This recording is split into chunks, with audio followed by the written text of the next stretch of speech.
والله شلون؟ والله في اضرار كبيره. في اضرار كبيره.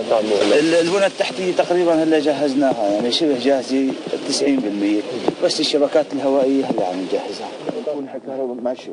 بكل الاحوال بالنسبه لورشات العمل اللي عم تشتغل لابد من متابعتها لحتى يكون انجاز سريع. اكيد سياده يعني ما الرئيس. نشتغل مثل ان الوضع هذه لا طبعا وضع استثنائي دائمين، نحن معهم يوميا. بكل الاحوال نحن ضمن الامكانيات الموجوده حاليا لابد من وضع جدول زمني، وبهالجدول الزمني ممكن يصير في متابعه بكل اتجاه خطه وخطه شامله، ونبلغ الناس حتى المواطنين يعرفوا ايمتى ممكن يرجعوا للحياه الطبيعيه للمواطن.